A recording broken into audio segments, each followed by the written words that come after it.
On the morning Elias learned how to remember everything, he was standing in line at a bakery, staring at a chalkboard menu he'd read 100 times before and somehow never absorbed. Whole wheat, rye, sourdough. The words slid off his mind like rain on glass. Next, the cashier said. Elias panicked, ordered the wrong bread, and walked out with a loaf he didn't like, wondering, again, how it was possible to feel so absent inside his own life.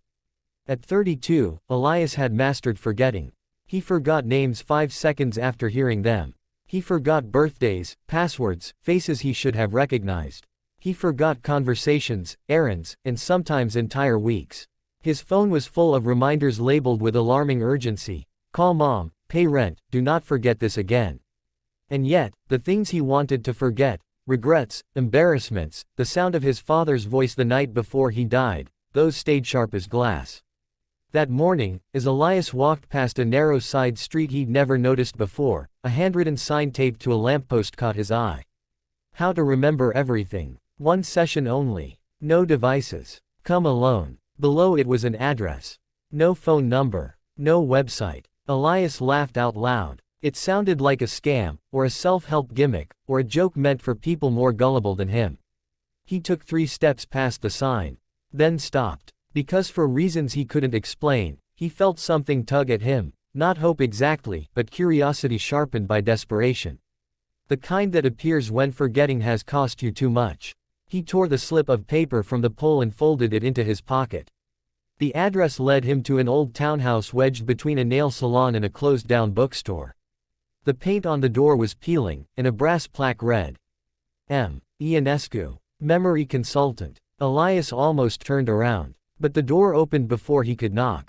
A woman stood there, older than he expected, maybe late 60s, with silver hair pulled back into a neat braid. Her eyes were dark, alert, unsettlingly focused. You're late, she said. I didn't know I was early enough to be late, Elias replied. She smiled faintly. You always say that. I've never met you. Not consciously, she said, stepping aside. Come in. The room inside was bare. No bookshelves. No screens. Just 2 chairs facing each other and a small wooden table with a glass of water.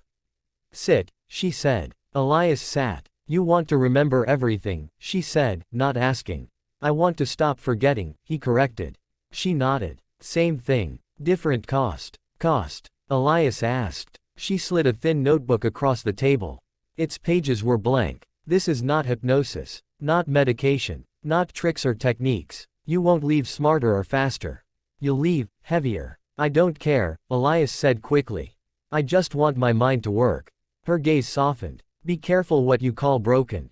She leaned back. Human memory is a filter, she said. It forgets to protect you. What I offer removes the filter.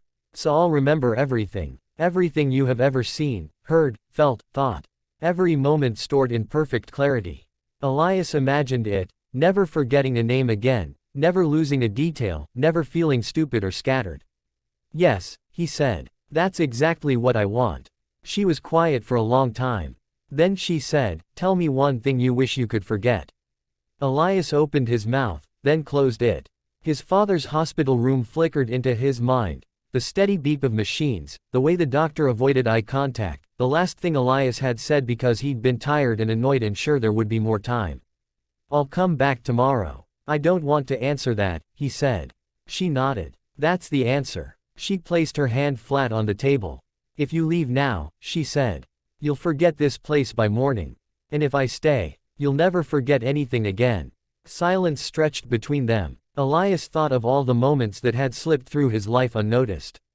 The friendships that faded because he forgot to check in. The opportunities missed because he couldn't remember details. The constant anxiety of not trusting his own mind. I'll stay, he said. She closed her eyes. Then listen carefully, she said. Because this will be the last thing you ever forget. The process took less than a minute. There was no pain, no light, no visions. Just a sensation, like a door opening somewhere deep inside him. Elias blinked. And suddenly, the room exploded with detail. He could hear the faint hum of electricity in the walls. Smell dust beneath the cleaner scent of lemon. See tiny cracks in the paint, each one distinct. He remembered sitting in this exact chair before, Years ago, wearing a different jacket, asking the same questions with the same hopeful voice. What? He gasped. I've been here. The woman nodded. Twice before. Why don't I remember? You weren't ready to keep it.